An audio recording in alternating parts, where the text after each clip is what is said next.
Have you ever wondered how the world's smallest independent state, a place of just 44 hectares, came into existence? Welcome to the enigmatic world of Vatican City, a place where history, religion, and culture coalesce into an extraordinary narrative. In this video, we will traverse through the labyrinth of time, exploring the birth, growth, and evolution of this unique city-state.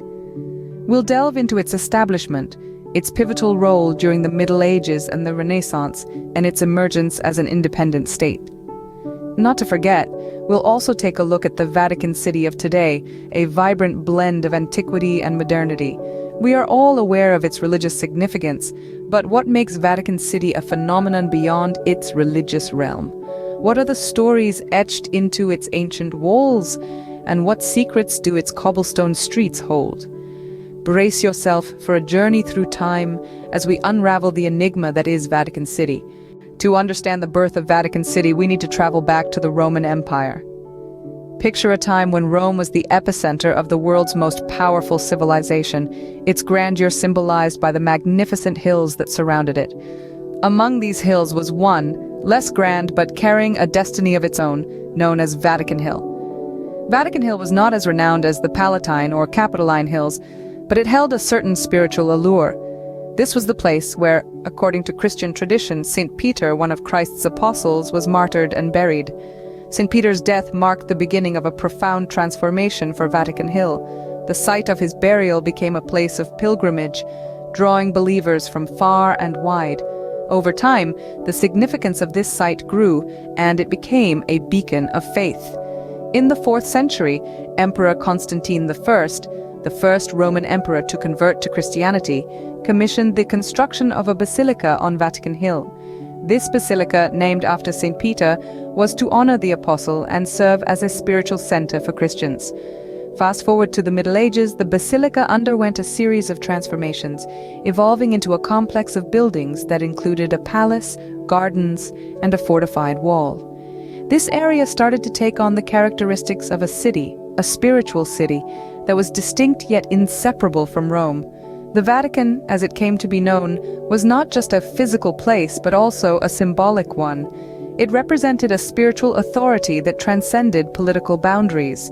The Pope, as the Bishop of Rome, resided here, providing spiritual guidance to the Christian world. So, you see, Vatican City did not just appear out of nowhere, it was born out of a series of historical events, guided by faith and devotion.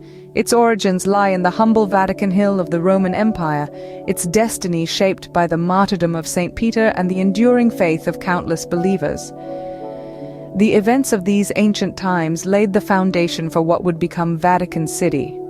The journey of its establishment is a testament to the enduring power of faith and the profound influence of history. As we move into the Middle Ages and Renaissance, Vatican City's significance continues to grow. A surge of spiritual and artistic fervor was sweeping across Europe, and Vatican City was at the heart of it all. During the Middle Ages, Vatican City became a central hub for Christian pilgrimage. Pilgrims from all corners of the continent flocked to this sacred city, drawn by the allure of St. Peter's tomb. This period was characterized by the construction of grandiose basilicas and churches, with St. Peter's Basilica standing as the crowning jewel. St. Peter's Basilica was more than just a magnificent structure. It was a symbol of the Church's spiritual authority and grandeur. Its construction was a monumental task, spanning across numerous papacies and taking over a century to complete. The Basilica was a testament to the architectural genius of the Middle Ages, with its imposing dome and intricate mosaics. As we transition into the Renaissance, Vatican City's cultural influence expanded even further. It was during this time that the Vatican Palace was built, home to the Pope and a treasure trove of artistic masterpieces. The palace served not just as a residence but also a center for the flourishing of art, music, and literature. The Renaissance was an era of exploration and discovery, and this spirit was reflected in the Vatican's architectural and artistic endeavors. The Sistine Chapel, with its breathtaking ceiling painted by Michelangelo, is perhaps the most famous example of this. The chapel's creation was a testament to the innovative spirit of the time, blending religious themes with groundbreaking artistic techniques. But it wasn't just about the buildings. Vatican City was the stage for intellectual discourse, religious debates, and political maneuvering. It was a place where ideas were exchanged, alliances were formed, and decisions were made that would shape the course of history. These architectural marvels marked a new chapter in the evolution of Vatican City. Each stone, each painting, each tapestry tells a story of ambition, faith, and creativity. They stand as enduring reminders of Vatican City's rich history and its pivotal role during the Middle Ages and the Renaissance. Fast forward to the 20th century, a treaty signed and a city-state was born. The world was on the brink of a new era. The winds of change were blowing across the globe, and they swept through the heart of Rome right to the doorsteps of Vatican City. In the midst of this whirlwind of change, an event of significant historical importance unfolded.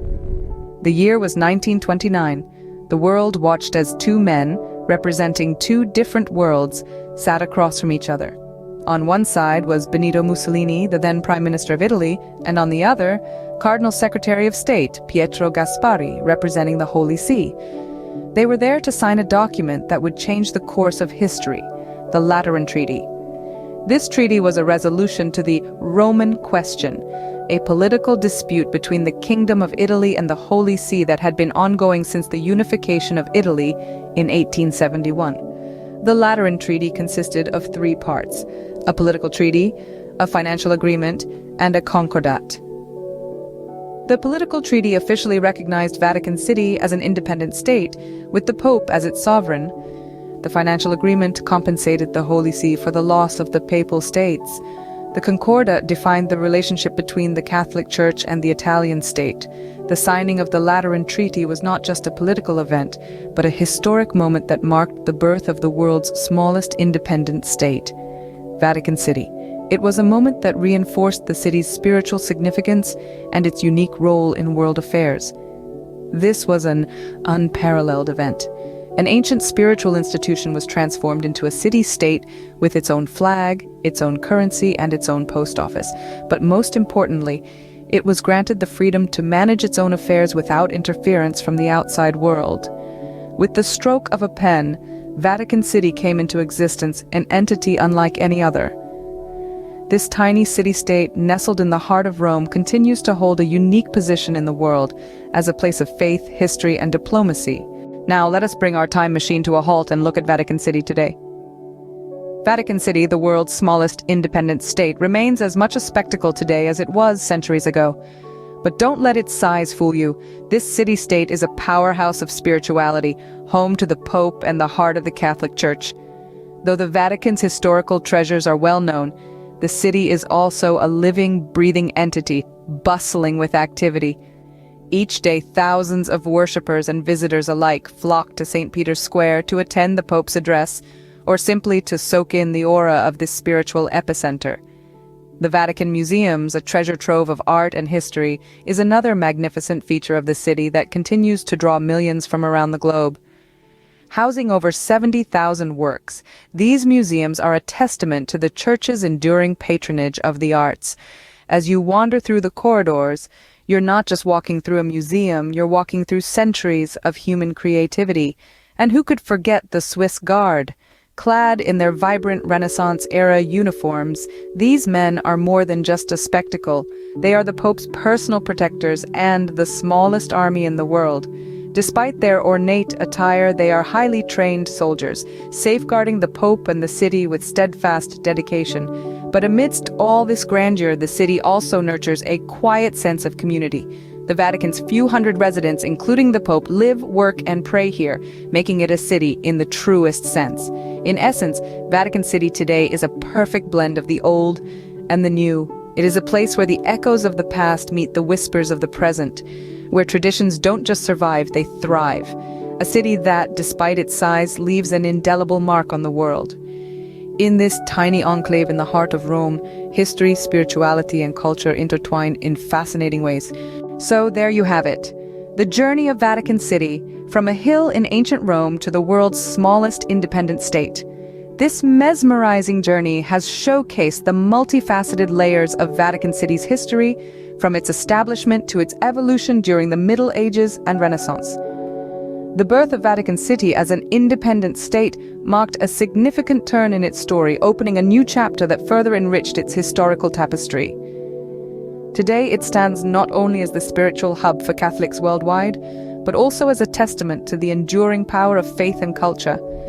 The tale of Vatican City is a reminder that every corner of our world, no matter how small, carries a rich narrative woven with threads of history, culture, and faith. It's a story of resilience, intrigue, and the unyielding spirit of humanity. Remember, every small place has a big story to tell, and Vatican City is no exception. We hope you enjoy our video, and if you want to know more interesting facts on more different topics, then please show us some love with a like, share, and subscribe. Thank you and have a nice day.